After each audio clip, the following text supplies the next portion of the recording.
So Resident Evil Mansion definitely has to be one of the more biggest WTF games of all time. Because again, usually with Resident Evil, we think we came for zombies. But no, you just had to fill this horror house with so many things that are just wanting to kill you at every single angle.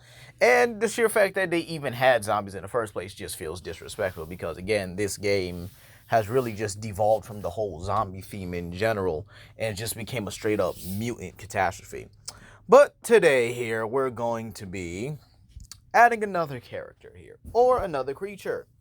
And it's going to be on the side of good for once. So the others don't have to deal with something else hunting them in this mansion. So Jill, Leon, Wesker, and Barry are going to have the help of a Giga Chat Deathclaw. I mean, just look at that. Just straight chiseled. Wish all Deathclaws look like that. What's his workout routine? I definitely gotta know. But without further ado, we're gonna be using a alpha male Deathclaw. So I guess one of the stronger breeds of the Deathclaw group here. And we're gonna reduce him, let's say at least somewhat to the size of a human here. Or at least close enough. I definitely think he is still gonna be taller than them. At least 6 or 7 feet tall at the very least. You know, he can make dunks in the NBA and stuff. And I hope you guys enjoyed the gameplay, so let's begin. Now, obviously, we start off with scaling when it comes to these characters. How strong is a Deathclaw in general? Now, considering Deathclaws are able to, like, do some of the most ridiculous things I've had to research, these guys would actually be around the small building level. I think that is more realistic for them with subsonic speeds here. And believe it or not, these guys actually do handle themselves pretty well. They're able to manhandle, mech suits. They're able to throw cars like they're nothing here. And here's the thing, right? When they, manhandle people, and this is one of the more disturbing things because, again, I'm not a mathematician, but they can literally grab a human and slam them repeatedly. Or, again, they could one-shot a human by slamming them so hard that they create a shockwave. I don't think y'all really understand that. They can grab someone like us, a fully grown man. Let's say it's a built man like Prime Mike Tyson. They could grab him, pick him up like a rag doll, slam him with so much force that he creates a shockwave and becomes a puddle on the floor. I don't think y'all understand that. They're also able to dodge machine gun fire or Gatling gun fire. And again, comparing it to a minigun, around 6,000 or at bare minimum 2,000 rounds per minute should put them at these supersonic speeds. And the claws allow them to tear things apart like super mutants. If they're bigger, they can tear apart super behemoth mutants, apparently. And they're able to just rip apart anything with their claws, even going through steel like a hot knife through butter. So without further ado, let's begin. So the game is going to start off the same here. We're going to have the group investigate the helicopter crash, and obviously, while everyone's looking around, this random guy over here is just going to get, what's the best word I can say? He's going to get chumped on, mauled, eviscerated. Bro got straight up destroyed. He got like the scar and the hyena treatment on this one. I ain't gonna lie. And believe it or not, this is where they encountered their first problem, the zombie dogs. Now, believe it or not, I do think the Deathclaw could easily manhandle these guys. I don't think it's anything to worry about here. I mean, they are the apex predators of their environment. There's really nothing that can pretty much harm them except for, humans in these giant mech suits. But even then, that's not a guarantee to actually work here. But the sheer fact that, they probably would just run to the mansion anyway, with the Deathclaw probably killing one of them in the process. But let's say he's working with Jill in this one, and Jill kind of is like his handler in a way. But again, we'll still have the Deathclaw with some human level intelligence just to kind of make it fair and that he's just not some dumb animal, right? So with that being said here, going through the zombie dogs here, it's very possible he could just stay there and fight them, or again, obeying Jill, he would go and just go through the mansion here. Now this brings us to the first opposition, the zombies. And again, zombies, believe it or not, are some of the weirdest creatures in fiction, in my opinion, because it's just like, how are y'all more durable than a human, but yet your body's decaying and breaking down? Now, Dead Island, I can kind of understand here because the virus adapts and evolves here.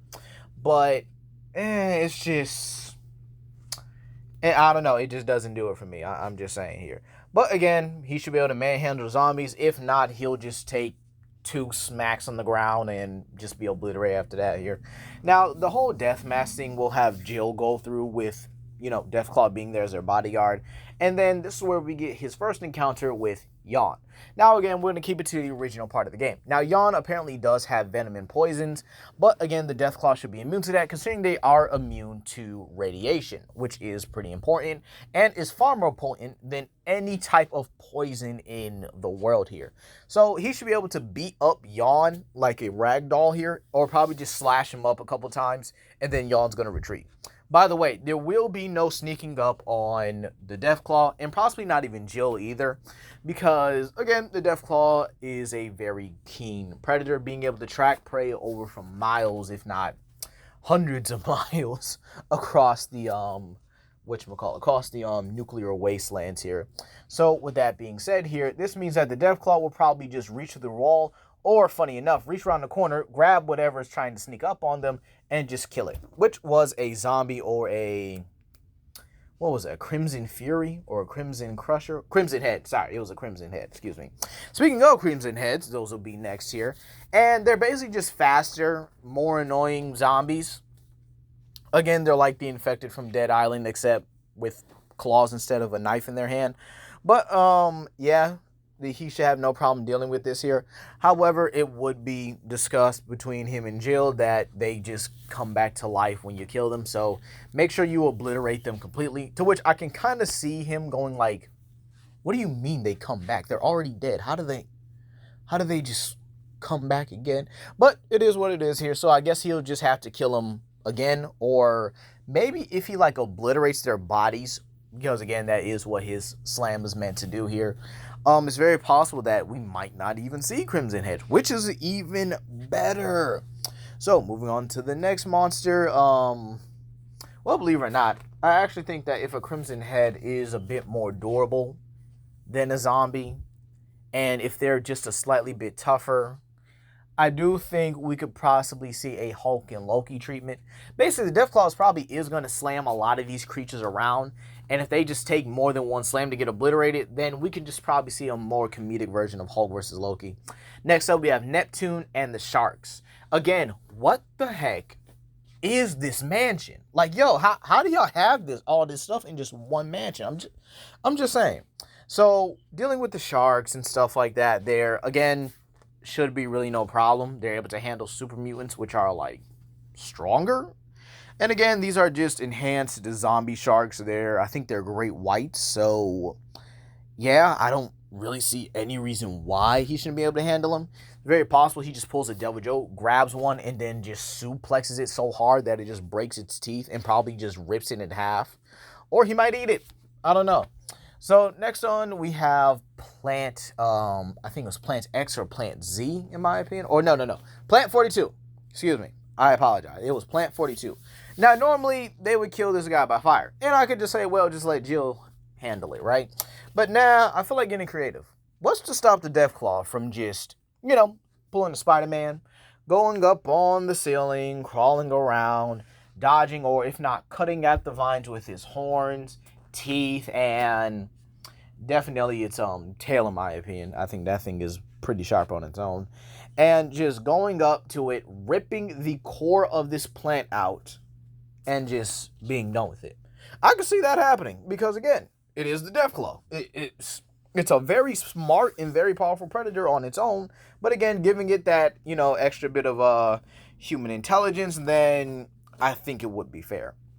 So, with that being said here, who do we have next? The Hunters. Believe it or not, this could actually be interesting from a story point, where the Hunters are basically like incomplete or incomplete Deathclaws or failed versions of the Deathclaw. I think that would be pretty interesting for the Resident Evil verse if they ever had a Deathclaw in it or had Deathclaw species in it, and then our Deathclaw could be the only perfect subject of it, which makes them really important. Now, a Deathclaw versus a Hunter, I do think the Hunter is a bit more agile, considering the more updated versions of the creature as well here. However, I do think the Deathclaw is still stronger and still more durable, considering it can take lasers, take attacks from super mutants, super behemoths, and those giant spider things. from the Fallout game. Someone let me know down below what they are. And with that being said here, he should be able to eventually grab hold of it and just rip it to shreds, or just rip him in half in general. Next off, we have the Predator. Yawn. Second, final round. Again, Yawn's poison is not going to do anything, and believe it or not, all you really have to do is burn him and drain the oxygen out. However, the Deathclaw ain't got no flamethrower. It's got pure hands, pure claws. So that means he's going to jump around, probably get Yawn, pin him on the ground because he's stronger, and pull a Predator and rip his spine out. GG's. Next up, we have the Chimera. What the heck is this? And I think it was a human-fly hybrid? Who thought this was a good idea? Like, no. Who actually thought this was a good idea? Like, what the heck were they thinking with this facility? Zombie sharks. The hunters actually seem like the only legit experiments there. This is just an abomination. And again, should get one-shotted pretty easily. I mean, they're not that much of a threat considering the, the Resident Evil 4 bodyguards or whatever got killed pretty easily. Or at least, you know, they were a lot more dangerous than this thing. Now, next up, we have Lisa Trevor. And in a comedic fashion, I can actually see the Deathclaw picking up Lisa Trevor and just throwing her over the ledge. Just like, you know what? I'm not dealing with this today. Come here. Just, just throwing her over. Next off, we have Black Tiger. Okay, you know what? I'm kind of just sick of this already. Like, I just don't get it. Yawn, the Chimera, the Hunter, the Sharks, and Neptune herself. And then you got Black Tiger. Now, again, the regular spider, he should be able to just one-shot. Black Tiger, he could probably just manhandle anyway. Again, handling much stronger and much more, I guess you could say, more potent beings when it comes to their AP. But again, I'm just wondering, even as I go over this, I'm still wondering, like, what the heck were they thinking with this mansion? Huh? Like, how? It's very possible the Deathclaw doesn't even have to fight Black Tiger, in all honesty, as you can just simply, like, cut the webs off the door and just leave. So I kind of just see that happening. Or again, if Jill's there, she'll just do it and then they'll leave, while the Deathclaw just kind of throws around Black Tiger for a bit, not taking it seriously. And I mean, let's say that he has to face off against Black Tiger. He probably would just grab him by his front legs as he tries to go down for a slash and just likely flips it over and stabs it through. There's really nothing about it. Or gores it through. I don't know. It's completely up to the Deathclaw here. But again, he would kill Black Tiger nevertheless. And you know, the fun thing about this is I actually love this for so many reasons, but I'm going to get into that later. Next one we have is Tyrant. Tyrant is the toughest of this entire mansion, meaning he would upscale the Hunters, Neptune, and Black Tiger and Yawn, kind of obviously here. But he dies to a rocket launcher. So, what's to stop the Deathclaw from just manhandling him? Or maybe they get into a decent scuffle to where he might just slam him with everything around. And the funny part is, since they're fighting in a laboratory, and we did like down the Deathclaw size here, I could actually see it being funny where he's like grabbing test tubes and stuff and just throwing them at Tyrant over and over again. But then they do go to like the upper levels and stuff here where the Deathclaw would definitely have more agility and stuff. And I think it would be over from that. I just think it's over. He's got more agility. He's dodging machine gun rounds that are firing 2,000 to 6,000 per second. And, yeah, I just think it would be GG from that point. I don't really see a problem with that. So, crap. I think that ends it here. Did I miss anybody? I could have sworn I'm missing one more person, though. Like, I swear. Oh, no. I forgot about Wesker. Almost forgot about him. Wesker in this one is a human.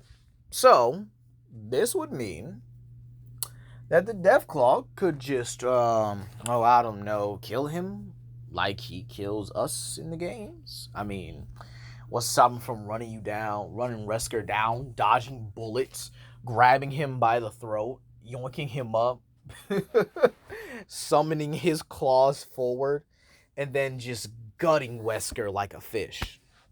like just straight up filleting him. Like it's, in all honesty, it's done. Wow, I actually, Deathclaws are actually pretty powerful, aren't they?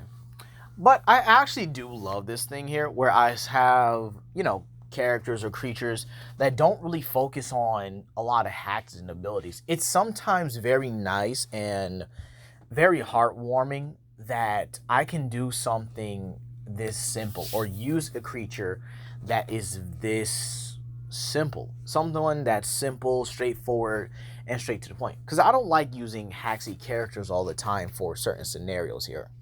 But that's going to be all for today. Please comment down below, like and subscribe and share with your friends. And yes, you guys will see a review for this lovely dragon here. Peace.